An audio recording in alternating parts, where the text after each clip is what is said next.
The diplomatic report sat unread on Rillen's desk for 3 days before he finally opened it. He had spent 5 years living among humans, learning their strange customs, attending their loud festivals, watching them cry at fictional stories and laugh at their own failures. He thought he understood them. He was wrong. Rillen was a Valori, a species known throughout the galaxy for their careful observation and detailed record-keeping. His government had assigned him to study humans after first contact, and he had done his job well. He documented their art, their music, their bizarre attachment to small furry animals they called pets. He noted how they formed bonds with complete strangers and how they would stop their vehicles to help injured creatures on the road. He concluded, as many others had, that humans were soft, emotional, perhaps too gentle for the harsh realities of galactic politics. The report in his hands told him war was coming. The Dravari Empire had issued an ultimatum to the human colony world of New Adelaide. The planet sat on top of rare mineral deposits worth more than most civilizations earned in a century. The Dravari wanted it. They gave humans 30 days to abandon the planet or face destruction. 200 Dravari warships were already moving toward the system. Rillen requested immediate transfer to the observation vessel Silent Witness.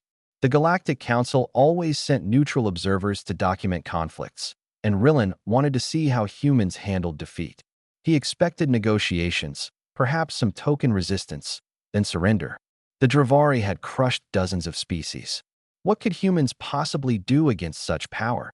He arrived at the neutral station called Harmony Point 3 weeks into the standoff. The station floated in dead space between empires, a place where species could meet without weapons. Rillen found it crowded with observers from 100 worlds, all waiting to watch the same thing. His old friend Daniel Webb was there. Daniel worked as an engineer on the station, a quiet man with calloused hands and a warm smile. They had met during Rillen's time on Earth, and Daniel had taught him to appreciate human coffee and human jokes. Rillen found him in a corridor, staring out a window at the stars. "Daniel," Rillen said, "I did not expect to find you here." Daniel turned. His smile was gone. In 5 years of friendship, Rillen had never seen his face look so empty. "They're calling up everyone," Daniel said. "Engineers, doctors, teachers, anyone who served, anyone who can serve. Surely your government will negotiate. The Dravari have overwhelming force." Daniel laughed, but there was no humor in it. "You remember when you asked me why we keep so many weapons in our museums? Why we teach our children about ancient battles?" Rillen nodded. He had found it strange that a species so apparently peaceful would preserve tools of violence with such care. "Because we never forget," Daniel said. "The Dravari killed 50,000 people on our frontier stations 40 years ago. Civilians. Children. They called it cleansing." His hands tightened on the window frame. "We remember, Rillen. We always remember. That was 4 decades ago. Surely, my grandmother survived Millbrook Station. She watched them execute her parents." Daniel's voice was flat, controlled. "She told my mother. My mother told me. I told my daughter. We pass it down, Rillen. Every name, every face, every debt." Rillen felt something cold move through him. "What are you saying?" Daniel finally looked at him. His eyes had changed. They were still brown, still human, but something behind them had shifted. "You've only ever seen us at peace. You've seen us laugh and cry and build things. You've seen us be kind." He placed a hand on Rillen's shoulder. "You don't know what we become." An alarm sounded through the station. Rillen checked his communication device. The first human military vessels had arrived. He rushed to the observation deck with dozens of other watchers. The viewing screens showed the edge of the system, where ships were dropping out of hyperspace one after another. But these were not the sleek diplomatic cruisers Rillen had seen visiting alien worlds. These ships were different. They were dark, old. Their hulls bore scars from battles fought before Rillen was born. Some of them had been in museums a week ago. Others had been rebuilt from wreckage.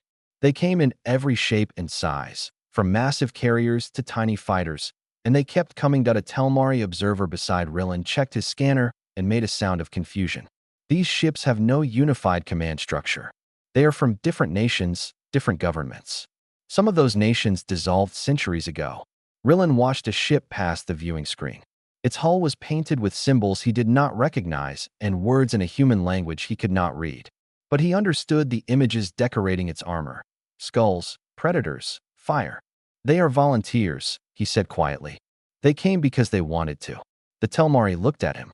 Who volunteers for war? Rillen thought of Daniel's empty smile and cold eyes. He thought of 50,000 dead colonists and 40 years of passed-down pain. He thought of every human who had ever told him that their species valued nothing more than family, than home, than the people they loved. Humans, he answered. Humans volunteer for war. On the screens, the gathering fleet continued to grow.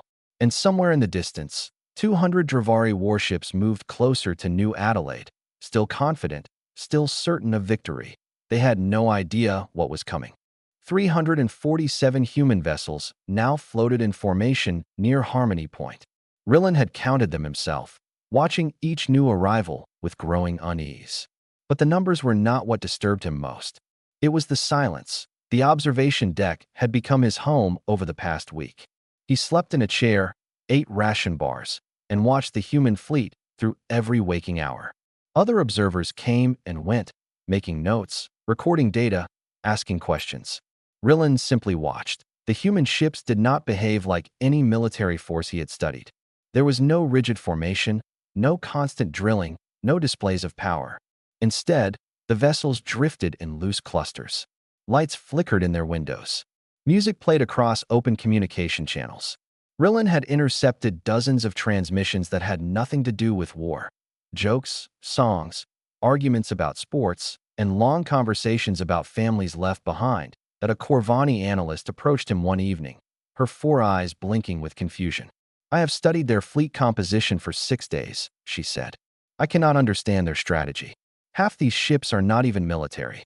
That one, she pointed at a bulky vessel near the fleet's edge, was a cargo hauler last month. They welded guns to its hull.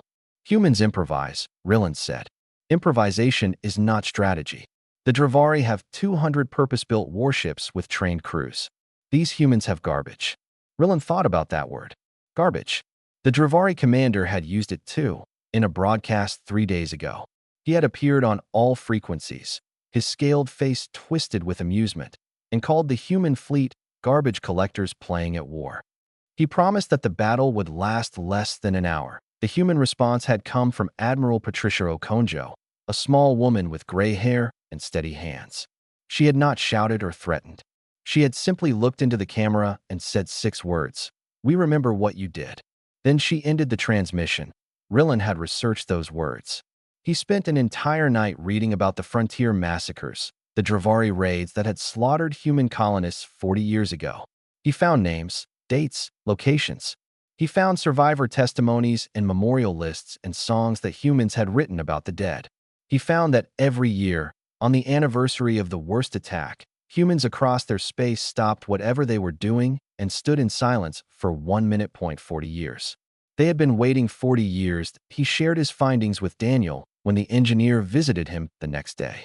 Daniel listened, nodded, and said nothing. His face still wore that empty expression that had replaced his smile. I don't understand, Rillen said. Your species makes friends with anyone. You adopt abandoned animals. You help strangers for no reason. How can you carry hatred for so long? Daniel sat beside him and stared at the fleet on the screens. It's not hatred. Not exactly. He was quiet for a moment. You know we keep pets, right? Dogs, cats, all kinds of animals. Yes. I always found it strange that a species would share its home with creatures of no practical use. We do it because we have too much love. It spills out of us.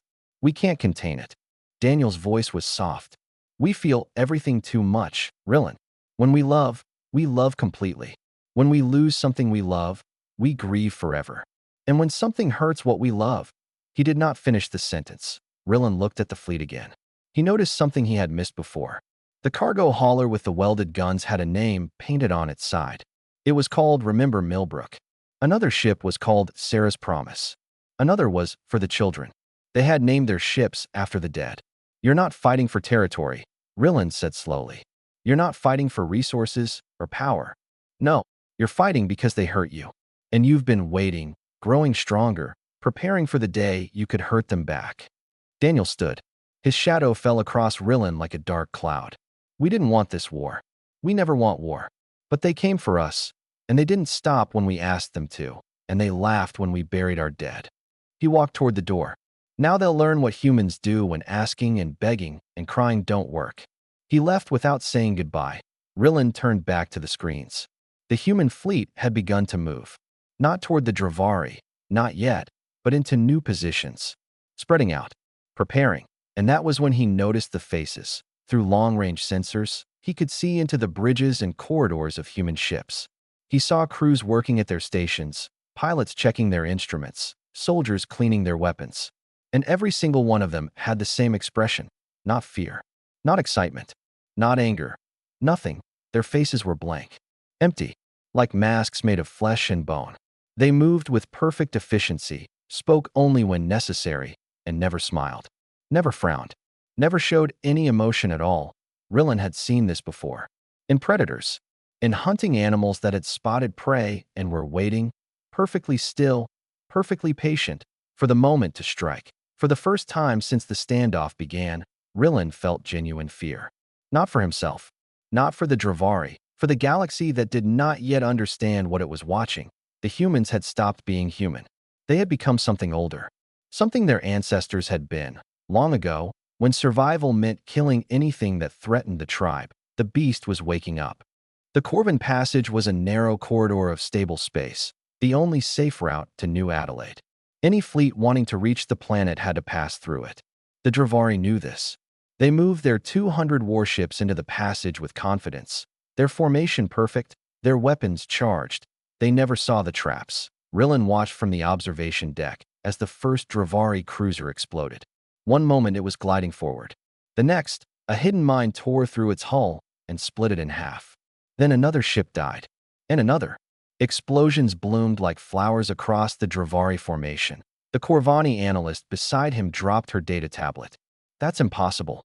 We scanned this passage yesterday. There was nothing here. The humans planted them last night, Rillen said. He had watched them do it. Small, dark ships slipping through the void, dropping devices, then vanishing, while the Dravari were sleeping. The battle had barely started, and 30 Dravari ships were already dead, but the mines were only the beginning. The human fleet emerged from hiding places Rillen had not known existed. They had concealed themselves behind asteroids, inside dust clouds, even beneath the wreckage of old ships that floated in the passage. They came from every direction at once, their weapons firing before the Dravari could react. Rillen had expected human tactics to be primitive. He was wrong. They fought like they had been doing this for thousands of years, which, he realized, they had. Each ship knew its role. Each pilot knew their target. They communicated in short bursts of code that the Dravari could not crack. They moved as one organism, a swarm with a single mind. But what shocked Rillen most was what they were willing to do to a human destroyer. Its engines damaged and flames spreading through its corridors, turned toward a Dravari battleship twice its size. The Dravari fired everything they had. The destroyer kept coming. It struck the battleship at full speed, and both vessels vanished in a ball of fire. They rammed them, the Corvani analyst whispered. They deliberately crashed into them. Yes, but the crew, dead. Rillen's voice was flat. All of them. They knew they would die, and they did it anyway. Across the battlefield, it happened again and again. Damaged human ships seeking out healthy Dravari vessels and destroying both. Pilots ejecting at the last moment, sometimes surviving, often not. And the transmissions Rillen intercepted showed no fear, no hesitation. Just calm voices saying things like "target locked" and "tell my wife I love her" and "see you on the other side." The Dravari broke first. Their perfect formation shattered as ships tried to flee the carnage. But the humans had planned for that too. Every escape route was blocked. More mines, more ambushes.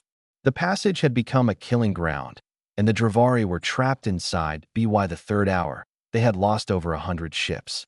The survivors clustered together, shields overlapping, trying to hold the humans back. Their commander broadcast a demand for negotiations. Admiral Okonjo responded with a single sentence. "You took no prisoners at Millbrook. Neither will we." The killing continued. Rillen watched a Dravari cruiser fall silent as human soldiers boarded it. He tracked their progress through the ship using scanner data. They moved from room to room, deck to deck, and they left no survivors. When they were done, They planted explosives and returned to their own vessels. The cruiser detonated behind them. The Corvani analyst had stopped taking notes. She simply stared at the screens, her 4 eyes wide with horror. "They're not soldiers," she said. "They're executioners." Rillin thought about what Daniel had told him. About 40 years of waiting. About names passed down from grandmother to mother to father to child. About a debt written in blood that had never been paid. "They're humans," he said. "This is what they do when you hurt them." By the 5th hour, the Dravari commander ordered a full retreat. His remaining ships, less than 70 now, burned their engines at maximum power and fled toward open space. They had lost more than half their fleet in a single battle. They had not even reached New Adelaide. But the humans did not let them go. As the Dravari ran, the human fleet pursued. Damaged ships kept fighting. Crews who should have evacuated stayed at their posts. They chased the enemy with a patience that bordered on obsession, picking off stragglers, harrying the survivors, never letting them rest. Rillin intercepted a transmission between 2 human pilots. One of them was wounded, her voice tight with pain. The other was urging her to fall back, to get medical treatment. "No," she said. "Not until they're gone. Not until they can never come back." That was the moment Rillin understood. This was not a battle to the humans. It was not even a war. It was a message.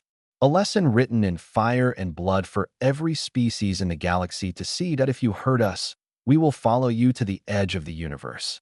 We will spend years planning your destruction. We will sacrifice our own lives to take yours. And we will never, ever stop. The hunters had become the hunted. And somewhere in the darkness between stars, the Dravari were learning what it meant to be prey. Rillin could not sleep. 3 days had passed since the Battle of Corvin Passage, and he had not closed his eyes for more than an hour at a time.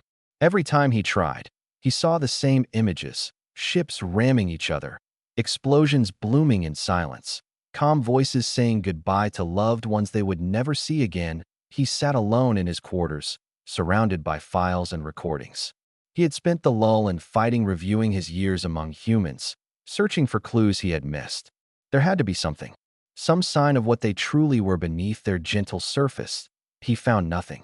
And everything that he watched a recording of a human funeral he had attended on Earth. A young man had died in an accident, and the entire community had gathered to mourn. Rillin remembered standing at the back, watching humans weep openly, hold each other, and speak about the dead man as if he could still hear them. He remembered thinking how weak they seemed, how exposed. Now he understood differently. They wept because they felt everything deeply. They mourned because they loved completely. And when something they loved was taken from them, that same depth of feeling became something else. That he pulled up another file. A recording of human children playing in a park. They were engaged in a game that involved chasing and capturing each other. The winners would pretend to eliminate the losers, who would fall dramatically to the ground and play dead. The children laughed and screamed with joy.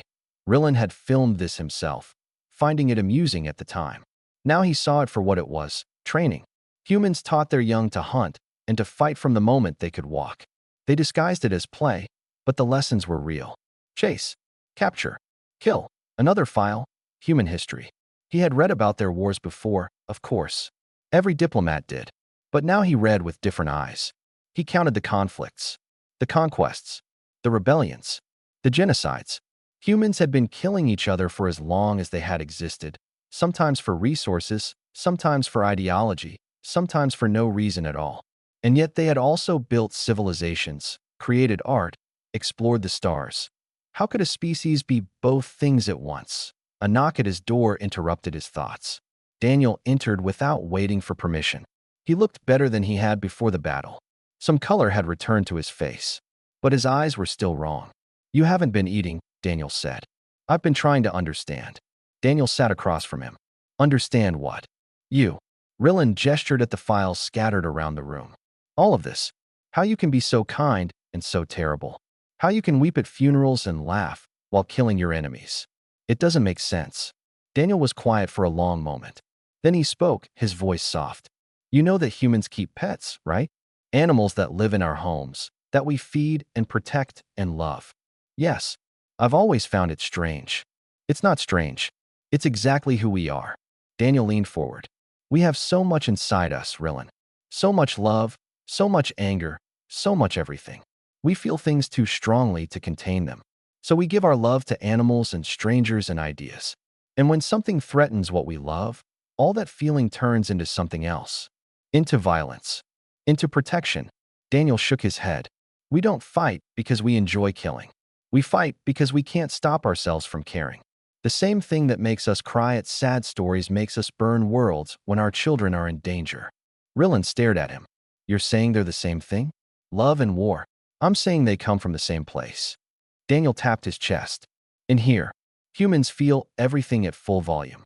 We can't turn it down.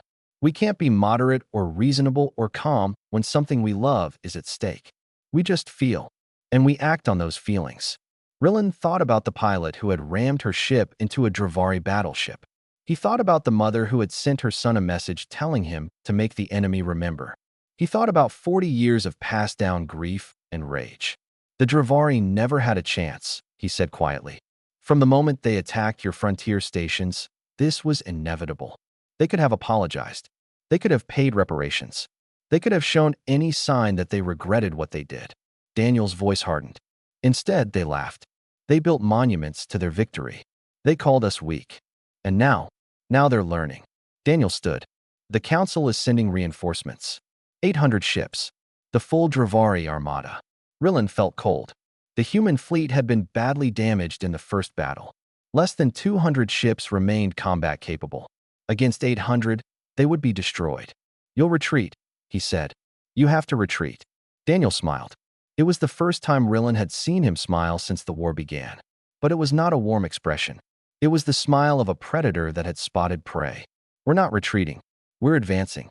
He left Rillen alone with his files and his fear and the terrible knowledge that he had never really understood humans at all. The Dravari armada arrived like a storm of metal and fire. 800 warships, the largest fleet the Empire had assembled in 2 centuries, spread across the sky above New Adelaide. Their weapons powered up, their shields activated, their commanders prepared to erase the human colony from existence. Rillen had refused the order to evacuate. The silent witness was moving to a safe distance, but he had demanded to stay aboard. He needed to see this. He needed to document what humans truly were, even if it killed him. The human fleet numbered 187 ships. Most were damaged. Many were held together by emergency repairs and desperate hope. They should have fled. Any sane species would have fled. Instead, they arranged themselves between the armada and their planet and prepared to die. The battle began at dawn, local time. Rillen had seen warfare before. He had observed conflicts between a dozen species, documented tactics and strategies, studied the mathematics of destruction. Nothing had prepared him for this. The humans fought like wounded animals. They ignored tactical advantages, ignored survival instincts, ignored everything except one simple goal: hurt the enemy. Damaged ships kept firing until their weapons melted. Pilots whose vessels were crippled aimed themselves at Dravari hulls and detonated their reactors. Soldiers boarded enemy ships with nothing but handheld weapons and fought room by room until no one was left standing. And they were not alone. As the battle raged, civilian ships began appearing in the combat zone. Cargo haulers, mining vessels, personal transports. They came from New Adelaide, from the space stations around nearby worlds, from everywhere humans lived. Their pilots were not soldiers. They were teachers and farmers and engineers who had never fired a weapon in their lives. They came anyway. Rillen intercepted a communication between a civilian freighter and Admiral Okonjo. The freighter captain was an old woman named Rosa Delgado. Her ship had been used to transport grain. "I've got no weapons," Rosa said, "but I've got a full load of fuel and a working engine. Point me at something that needs to die." "Rosa, you don't have to do this. My granddaughter lives on New Adelaide. I have to do this." Admiral Okonjo gave her a target: the Dravari flagship, a massive vessel at the center of the enemy formation. Rosa thanked her and closed the channel. Rillen watched the grain freighter accelerate toward the flagship. Dravari weapons tore into it, ripping away armor, destroying systems, killing crew. Rosa kept going. Her ship was burning. Her hull was breaking apart. She kept going. The freighter struck the flagship's bridge at full speed. The explosion destroyed both vessels instantly. Rillen had to turn away from the screen. When he looked back, the Dravari formation was in chaos. The loss of their flagship had broken their coordination. Ships were firing at each other by mistake. Commanders were screaming contradictory orders, and the humans pressed the attack. They poured into the gaps in the enemy lines. They swarmed around isolated ships and tore them apart. They ignored their own losses, their own damage, their own dying crews. All that mattered was the enemy. All that mattered was making them pay. Halfway through the battle, the Dravari began bombarding New Adelaide. Rillan saw the energy beams strike the planet's surface, saw cities burn, saw millions of lives erased in moments. He expected the humans to break. He expected them to surrender to save what remained. Instead, their communications went almost silent. The chatter that had filled the human channels throughout the battle died away. The jokes stopped. The song stopped. The tearful goodbyes stopped. All that remained was calm, precise coordination, target designations, attack vectors, kill confirmations. Admiral Okonjo broadcast on all frequencies. Her voice was flat, emotionless, terrifying in its stillness. You touched our soil. Now there is no peace. Not today. Not in 100 years. Not until your empire is ash and memory. The human fleet went beyond aggressive. They went beyond desperate. They became something that had no name in any language Rillan knew. Ships that should have retreated fought until they exploded. Crews that should have evacuated stayed at their posts and died firing. Every human vessel became a weapon. Every human life a bullet aimed at the enemy. To be why the time darkness fell over New Adelaide. The Dravari had lost more than 400 ships. The rest tried to retreat. But every hyperspace exit point had been mined. Every escape route had been blocked. The hunters had become the hunted, trapped in a killing ground of human design. Rillan watched the slaughter continue through the night. He stopped counting the dead. He stopped taking notes. He simply watched, his hands shaking, his mind struggling to accept what his eyes showed him. The galaxy thought humans were soft, emotional, weak. The galaxy was wrong. 6 months after the Battle of New Adelaide, Rillan stood before the Galactic Council. The chamber was silent. 100 representatives from 100 species watched him with fear in their many eyes. They had all seen the reports. They had all heard the rumors. Now they wanted the truth. The Dravari Empire no longer existed. In 6 months, the humans had not simply defeated them. They had erased them from history. Every military base, destroyed. Every warship, captured or burned. Every government building, occupied by human soldiers who answered only to Admiral Okonjo. The Dravari people still lived, but their civilization was gone.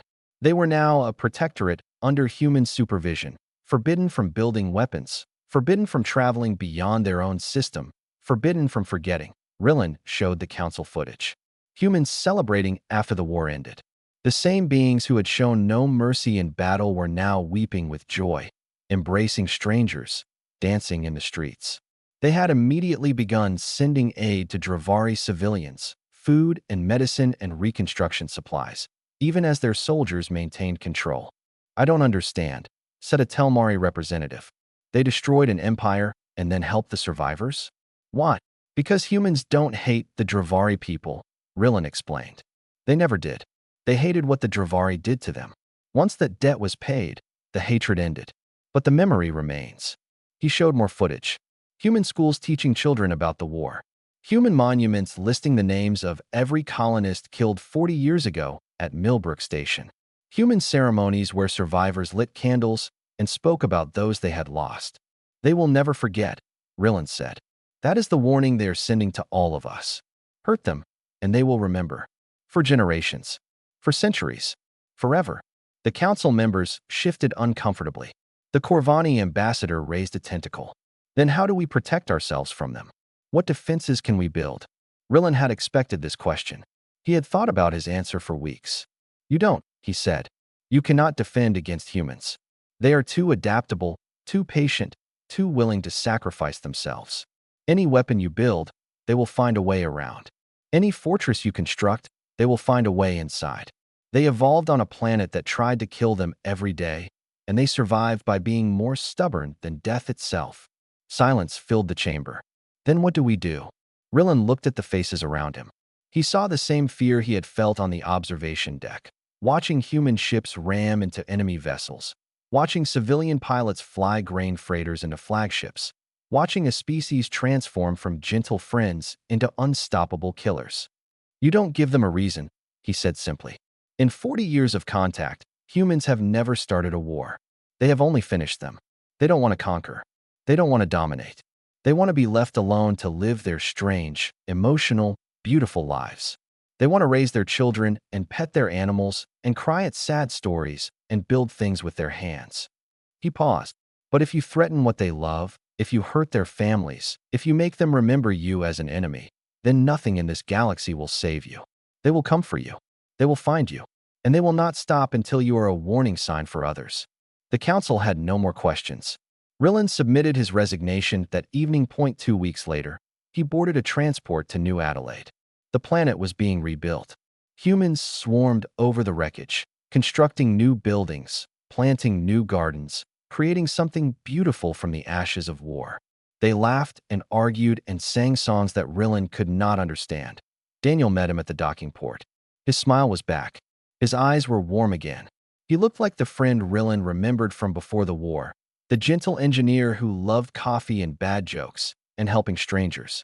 You didn't have to come, Daniel said. I wanted to understand. Do you? Understand, I mean? Rillen looked around at the humans working nearby. A woman was teaching a child to ride a bicycle. 2 men were arguing about the best way to hang a sign. An old man sat on a bench, feeding bread to birds that had somehow survived the bombing. I think so, Rillen said. You are not two different things. The kindness and the violence come from the same place. You feel everything so deeply that you cannot be moderate about anything. When you love completely. When you protect absolutely. And when someone threatens what you love, we become the other thing, Daniel finished. Yes. They walked together through the rebuilding city. Children ran past them, laughing. Workers called greetings.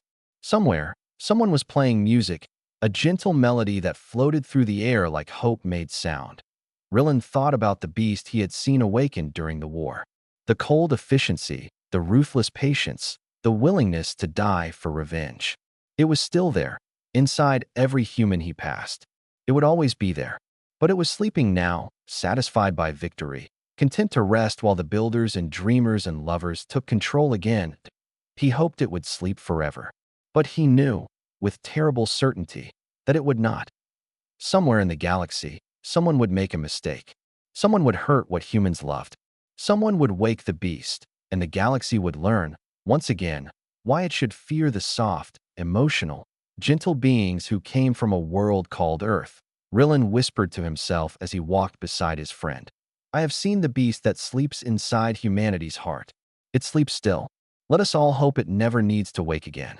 But he knew, in the depths of his soul, that it would, that it always would.